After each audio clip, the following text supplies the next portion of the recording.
Bapak menjamin 10-20 tahun ke depan Indonesia masih utuh? Menjamin nggak? Nggak ada yang menjamin, Pak. Apakah NKRI masih utuh? Nggak ada yang menjamin. Yang timur lepas. Udah bukan NKRI lagi, itu kurang satu udah. Nanti lepas semua tinggal negara Jawa. Ya udah, kita aja di sinilah. Ya kan? Ini Pak. Kalau nggak diantisipasi dengan baik, saya sudah menyampaikan tadi, itu semua ada invisible hands. Ada desain dari luar. Cuman yang saya sampaikan tadi adalah dampaknya. Artinya Indonesia ini ke depan itu akan dibagi-bagi Pak oleh negara yang punya kepentingan. PKI itu salah satu dari proxy war mereka. Ya Pak ya. Tadi saya bilang tadi di sana ada Tiongkok kan, Cina mengambil apa tadi Pak? Apa? Kalimantan. Nah, ya disitulah mereka Pak menyebarkan proxy war-nya menggunakan invisible hand-nya. Salah satunya ya PKI tadi. Jadi itu merupakan desain yang kalau kita berpikir itu belum sampai pikiran kita Pak. PKI itu sengaja memang sekarang digambar-gambirkan lagi. Tujuannya apa? Yang tadi itu. Tiongkok punya kepentingan kepada bangsa Indonesia. Coba saya saja di bawah banyak yang diisukan. Itu Pak Jokowi itu PKI. Banyak yang seperti itu coba. Padahal PKI dibubarkan tuh tahun 65. Saya lahir 61, berarti saya baru umur 3-4 tahun. Masa ada PKI balita?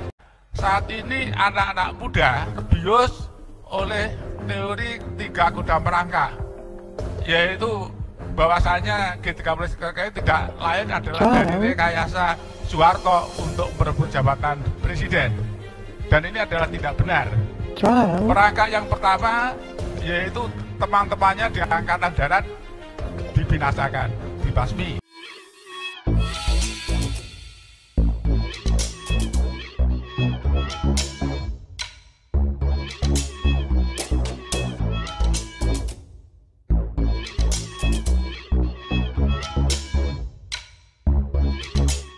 Tonton video ini sampai selesai agar Anda tidak gagal paham. Tiongkok punya kepentingan kepada bangsa Indonesia. Salah satunya biar kita, bangsa kita semakin carut-marut, dimasukkanlah isu PKI. Dibuatlah PKI akan tumbuh lagi. Memang akan tumbuh betul. Kenapa? Kita tidak boleh memungkiri Pak. Orang-orang yang berjiwa komunis itu sudah masuk ke kalangan kita. Masuk di pemerintahan, di DPRD, ya, bahkan di ulama, mungkin juga di TNI Polri. Sudah ada Pak. Cuman kita nggak usah lah, ini kan saudara kita semua. Yang saya bahas tadi itu adalah orang-orang pihak luar yang punya kepentingan. Mereka menggunakan bangsa kita sendiri Pak. Kasihan, kita menjadi korban.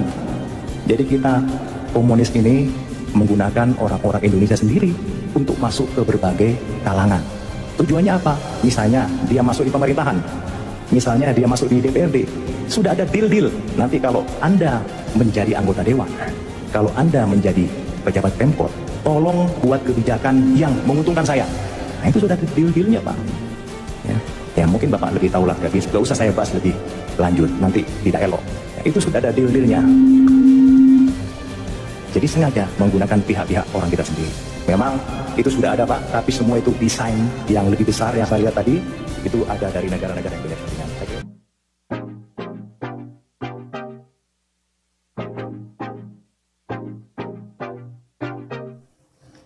Buzzer RP adalah PKI gaya baru. Buzzer RP merupakan gaya baru dengan melakukan fitnah dan juga caci maki terhadap ulama dan tokoh bangsa. PKI gaya baru adalah buzzer, ngaku paling penegak Pancasila tapi merongrong agama. Tokoh-tokoh utama agama dan juga tokoh-tokoh utama bangsa pun difitnah serta dicaci maki. Begitu kata tokoh Papua Chris Wamena di akun Twitternya @putrawadapi. Kata Chris, buzzer itu tidak pernah mengkritik korupsi bansos yang dilakukan oleh politisi PDIP. Utang menumpuk, ekonomi dan demokrasi hancur pun mereka tidak peduli. Ia juga mengingatkan bahaya buzzer yang dapat merusak bangsa. Kita yang cinta agama, Pancasila dan NKRI harus waspada dengan buzzer RP ini. Begitu jelasnya. Politikus senior Partai Amanat Nasional, Amin Rais mengatakan semenjak dulu Islam beserta halakohnya berdiri dalam keadaan teratur dan juga aman. Dari dulu Islam beserta dengan berbagai halakoh di dalamnya adalah hal yang ajak atau aman, tulis Amin Rais di akun Twitternya. Kemudian katanya muncul paham komunis yang mengadu domba Islam dengan halakohnya hingga terjadi perpecahan di tengah umat. Sebab PKI melihat halakoh itu sebagai peluang untuk adu domba. Hanya PKI beserta anasir-anasirnya saja yang melihat itu sebagai sebuah peluang untuk mengadu domba umat.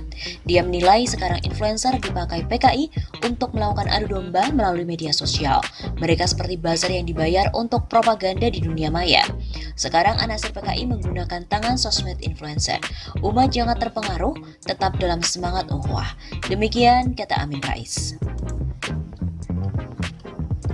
Selain itu, Wakil Ketua Umum DPP Partai Gerindra, Fadlizon juga berkicau di media sosial Twitter soal Partai Komunis Indonesia atau PKI. Kali ini, anggota DPR asal Dapil Jawa Barat itu mengklaim PKI selalu ingin menghapus jejak sejarah. Dari dulu PKI selalu ingin menghapus jejak sejarah, playing victim dan berusaha menempatkan diri sebagai korban. Anggota Komisi 1 DPR ini juga lebih lanjut mengatakan para pengikut PKI berkali-kali mau memberontak dan melakukan kudeta, namun selalu gagal.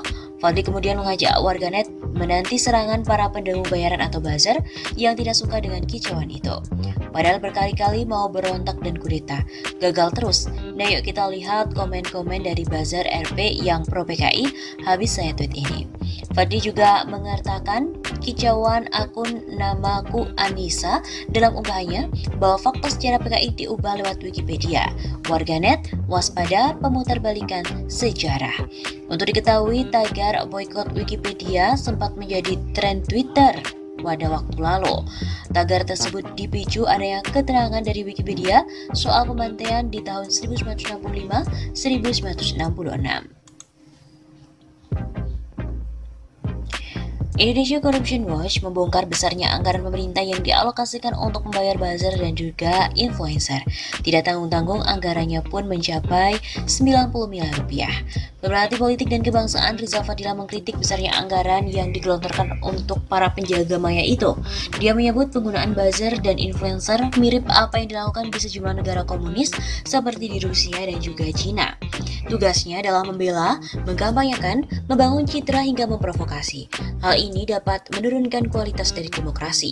Sebenarnya bukan hanya menurunkan tetapi telah menjadi penyakit dari demokrasi sendiri, melanggengkan budaya politik transaksional, premanisme, serta menghalalkan kebohongan dan kecurangan dalam berpolitik.